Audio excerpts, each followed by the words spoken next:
Voter তালিকা হালনাগাদ কর্মসূচি ২০২৫ আগামী ২০ জানুয়ারি ২০২৫ তারিখ হতে সারা দেশে ভোটার তালিকা হালনাগাদ কার্যক্রম শুরু হচ্ছে।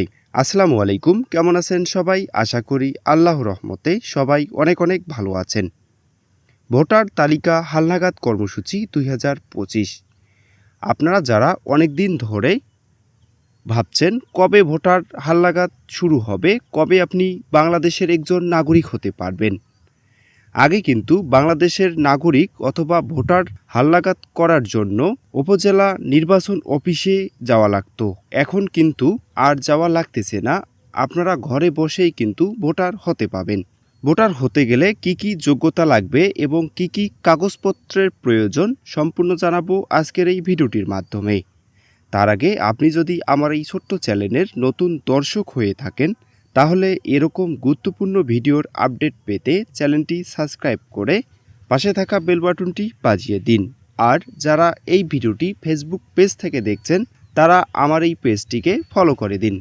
বাংলাদেশ নির্বাচন কমিশন সচিবালয়, নির্বাচন ভবন, আগারগাঁও, ঢাকা। ভোটার তালিকা হালনাগাদ কর্মসূচি ২০২৫ আগামী ২০ জানুয়ারি ২০২৫ তারিখ হতে সারা দেশে ভোটার তালিকা হালনাগাদ কার্যক্রম শুরু হচ্ছে। যাদের জন্ম ১ জানুয়ারি ২০০৮ বা তার পূর্বে এবং বিগত হালনাগাদে যারা বাদ পড়েছেন তাদের তথ্য নির্বাচন কমিশন কর্তৃক নিয়োগপ্রাপ্ত তথ্য সংগ্রহকারীগণ বাড়ি বাড়ি গিয়ে সংগ্রহ করবেন।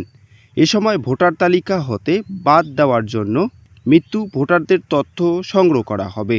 তথ্য সংগ্রহের এই কার্যক্রম ৩ ফেব্রুয়ারি ২০২৫ তারিখ পর্যন্ত চলবে।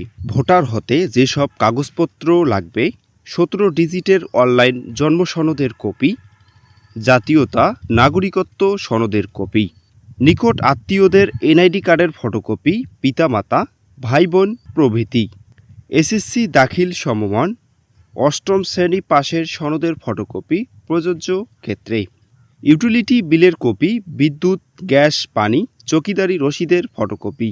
ভোটার হওয়ার সময় যেসব বিষয়ে সতর্ক থাকতে হবে: নিজের নাম, পিতামাতার নাম জন্ম নিবন্ধন বা শিক্ষা সনদের সাথে হুবহু মিলিয়ে লিখতে হবে। জন্ম তারিখ অবশ্যই জন্ম নিবন্ধন বা শিক্ষা সনদ অনুযায়ী হতে হবে। স্থায়ী ঠিকানা লেখার ক্ষেত্রে অবশ্যই ভোটারদের প্রকৃত স্থায়ী ঠিকানা লিখতে হবে। কোনো অবস্থাতেই দ্বৈত বা দুইবার ভোটার হওয়া যাবে না।